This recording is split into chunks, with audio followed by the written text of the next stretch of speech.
China has launched military exercises around Taiwan that will last for 3 days. The move comes days after a meeting in California between Taiwan President Tsai Ing-Wen and U.S. House Speaker Kevin McCarthy. McCarthy and Taiwan's leader met despite warnings from China. Chinese Army's Eastern Theater Command said that military exercises called United Sharp Sword will be held over 3 days for combat preparedness. The military statement said that the exercise will involve police patrol drills in the Taiwan Strait to the north and south of Taiwan and in the sea and airspace to the east of Taiwan.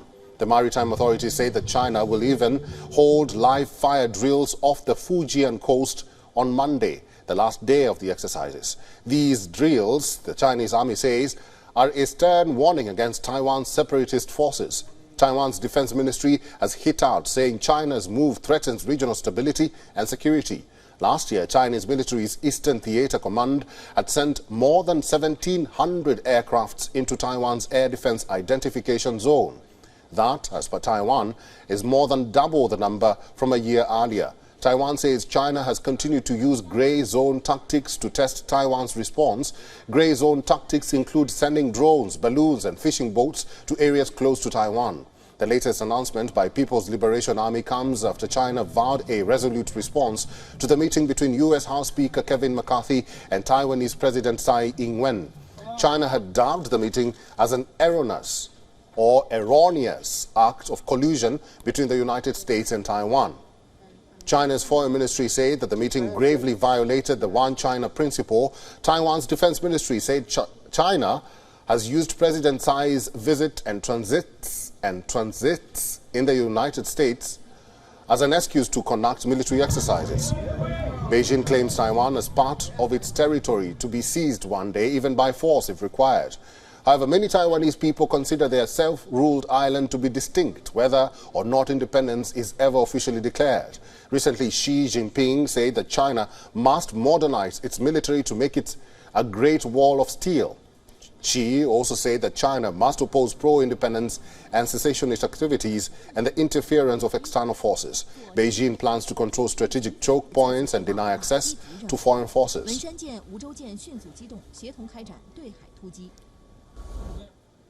And for more on this, joining us live from Sterling, Virginia, is Lieutenant Colonel Daniel L. Davis, who is a senior fellow and military expert for defense priorities. Colonel Daniel, great to see you. Thank you for having me. Taiwan seems to be on the precipice. On one hand, it is trying to solidify its alliance with countries that recognize its sovereignty, and on the other, fighting off China's claims and demand. What do you make of Taiwan's efforts? Will the president be able to, marshal up support, and what will it do or mean for China? Well, that's what this whole trip to the United States and to South America that President Tsai Ing-wen just finished on was supposed to do, because they had just lost, I believe it was Honduras, who changed their recognition to China. And Tsai Ing-wen was trying to shore up the remaining, I believe there's 9 countries in the world that still recognize Taiwan. And this meeting with Kevin McCarthy was very important politically for Tsai Ing-wen. But the problem is it carries a very negative implication and result from the Chinese side. And this military exercise you're talking about here, it does seem to be ratcheted up even a little bit more than perhaps the one after Speaker Pelosi from last August, because this one says that they're going to be all the way around. This is they're going to basically simulate a blockade on all 4 sides of Taiwan. And at some point, apparently, they're going to prevent any Taiwanese ships from going out or any foreign ships from coming in. And it remains to be seen how aggressively they want to try to push that. But that is a potential flashpoint that I think everybody needs to pay a lot of attention to. Colonel Daniel, do you agree that Taiwan at this moment is on the precipice? Well, it's certainly ratcheting up because really it gets down to, China's been making these threats that, they would use force to reunify, literally for decades. And so some people view that as it's just more rhetoric and you don't have to worry about it. But I think when viewed in context and you see how, especially Xi Jinping, after he became, he got his 3rd term, after he's, really put his imprimatur on his foreign policy, saying that he will reunify Taiwan, and then these increasing military actions in the air, on the sea, and under the sea around the Taiwan Straits is not something we can just casually dismiss. It is very serious, I believe. Colonel Daniel, let's talk about this meeting between McCarthy and President Tsai Ing-Wen. What may have prompted China to conduct these military drills along the Taiwan Strait? Could it be a reaction to the Kevin McCarthy meeting with President Tsai Ing-Wen?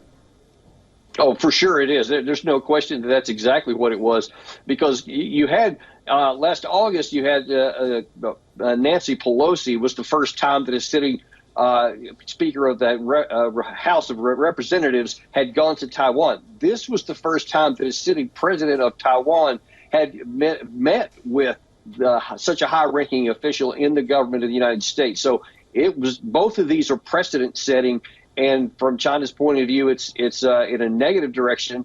But the bigger problem, I think, for the United States is that we have to be careful that we don't push unnecessarily hard, especially in an area that really won't benefit us any, because this is not going to help the United States, it's not going to help Taiwan, but it's going to continue to ratchet up tensions, and that's not good for anybody. Finally, what will it take for both China and Taiwan to resolve this standoff? Will we ever see some sort of harmony between the two, or will it take some time? Well, that's the real question, because, I mean, you see the polling and the way it's been evolving over the last couple of decades in particular, that many of the Taiwanese, they view themselves as de facto independent, so they don't need to declare independence, but they certainly don't want war with China. And if China is willing to be satisfied with the status quo, and with Taiwan not declaring independence and not going, too far in that direction or seeking it, then I think that there's every reason that the status quo can continue on, and there doesn't have to be war. It's not, written in stone. It's not inevitable.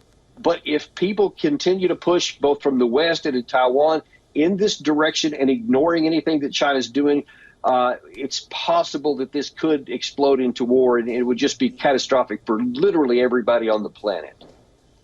Lieutenant Colonel Daniel L. Davis, thank you very much for your insights and for talking to WION World is One. Always my pleasure. Thanks for having me. WION is now available in your country. Download the app now and get all the news on the move.